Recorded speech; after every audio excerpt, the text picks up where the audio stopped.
tuning into yet another top 10, one that I had stashed away for a rainy day, aka the day I was no longer too lazy to make it, and I figured the month of October was the perfect time to do it. But if you're watching this outside of October, please ignore that sentence. So today I'm counting down my top 10 psycho best friends. Thumbnail says horror, but some psychological thriller is mixed in. With that said, on with the list. At number 10 is Benny Jax, played by David Arquette in 1992's Buffy the Vampire Slayer. Benny is this kind of skeezy underachiever who is turned into a vampire very early on in the film. While in his vampire form, he's a wee bit cuckoo for Cocoa Puffs, especially around his best friend Oliver Pike. He's jittery, very creepy, laughs at his own jokes, which are not funny. He becomes quite gross even by vampire standards, and is ultimately killed by his best friend with a stake to the heart. Can't say he will be missed. At number 9 is Corey Foster, played by Lucinda Dickey in 1988's Cheerleader Camp, aka Bloody Pom Poms. Corey is the mascot for her school's cheerleading team that is competing at cheer camp. She forms a very close friendship with Allison while members of her team start dropping dead one by one, with Allison believing she is doing this in her sleep, but fortunately for her, friend Corey is there by her side, despite the fact Corey was often ridiculed by the other cheerleaders. At the end, it is revealed that Corey was the killer all along, her own justice against the cheerleaders who ridiculed her, and her way of getting everyone out of the way so she could finally go from mascot to cheerleader like she always wanted. Go team, go! At number 8 is Brenda Bates, played by Rebecca Gayheart in 1998's Urban Legend. Brenda became besties with Natalie Simon and went on a murder spree at Pendleton University, replicating urban legends. Turns out Brenda is partly after revenge and the other part is just plain insane in the membrane. Brenda wanted revenge on Natalie and her best friend Michelle for causing the death of her fiancé David. Natalie and Michelle had flashed their headlights at his car copying an urban legend, but in doing so caused him to have a car accident that killed him and left his fiancé to grieve, go mad, and exact revenge. At number 7 is Nancy Downs, played by Fairuza Balk in 1996's The Craft. Nancy was best friends with Bonnie, Rochelle, and Sarah at some point, and didn't have the easiest life. She lived in a trailer with her mother and abusive stepfather, and would kill for a better life. Embracing witchcraft, she becomes power-hungry and ultimately is driven insane by the power she takes on. She becomes even more unhinged later on. She torments and kills Chris after he tries to rape Sarah, but this is not so much for Sarah and more a revenge kill for how Chris had treated Nancy in the past, and she ultimately kills him. This act scares Sarah, but Bonnie and Rochelle stick to Nancy's side. Nancy quickly turns her attention on Sarah, trying to drive her insane and to suicide. Ultimately, the two come to blows, and Sarah, a natural-born witch, kicks Nancy's crazy ass and strips her of her powers and has her locked away in the nut house. At number 6 is Stu Macker, played by Matthew Lillard in 1996's Scream. Why did I pick Stu over Billy? Well, simple. Stu was very clearly the crazier of the two. During the entire events of Scream, Billy had a semi-good excuse for his actions. He killed the woman who destroyed his family and then wanted to screw with her daughter, and obviously he went a little extra crazy from Mummy leaving him. Stu, on the other hand, never had an excuse. His excuse for being an absolute freak and psycho killer was simply movies made him do it.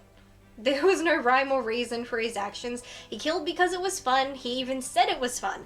Stu was just insane and having a good old time with his best bud Billy, who was the more controlled of the two.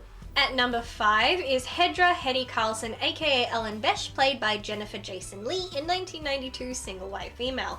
Hedy is supposed to be an example of the extreme impact of survivor's guilt, but I think she's a prime example that people need to vet their housemates better.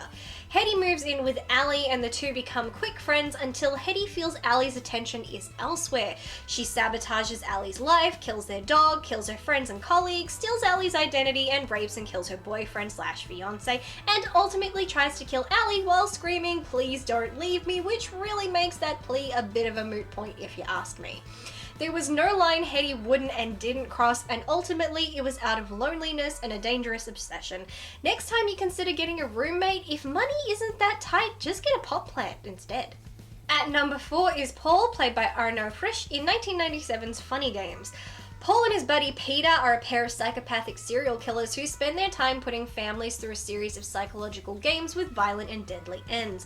But the leader of the pair is most definitely Paul. Paul is the leader, the dominant of the two, who even spends time in between tormenting his victims, belittling Peter about his weight and eating habits. The architect of their games is most definitely Paul, making him the most lethal of the pair, and while both are definitely on the same page, can't help but feel certain if it came down to it, Paul wouldn't hesitate to kill his friend. And number 3 is Marie, played by Cécile de France from 2003's Haute Tension. Now, I'm very open about my having not liked this film because its plot is illogical and full of holes. The story just makes no sense. But when it comes to my top 10s, they aren't always about like versus dislike and about what fits the criteria, and well, Marie fits the criteria for this list and then some. Marie is a woman with dissociative identity disorder, with her alter being a deranged and incredibly violent serial killer. Marie is obsessed and in love with her best friend Alex, and in a crazy series of events that, as said, make no sense, her alter takes over, killing Alex's family and kidnapping Alex and killing any who get between them so that the two can be together. Not exactly a healthy friendship. At number 2 is Henry Evans, played by Macaulay Culkin in 1993's The Good Son. Henry is a born psychopath who at just 12 years old has already committed murder and has no plans on stopping. He befriends and gets close to his cousin Mark while he stays with them, but soon Henry reveals too much of his true nature to Mark. Henry attempts to kill his sister twice, is revealed to have killed his little brother Richard, and all the while his family won't heed Mark's warnings, though Henry's mother starts to see the signs. In a final confrontation, when Henry tries to kill his own mother, but she is saved by Mark, Susan has to choose to save her son or her nephew from plummeting to their death, and knowing her son to be a serial killer in the making, she chooses to save her nephew instead. The reason why I have this so high up on this list is because I live for stories and films about murderous children. They're cold, calculating, and so fantastically manipulative, allowing them to literally get away with murder. And while I never want to meet one, I find them fascinating to watch in films. And at number 1 is a tie with Madeline Ashton and Helen Shaw, played by Meryl Streep and Goldie Hawn in 1992's Death Becomes Her.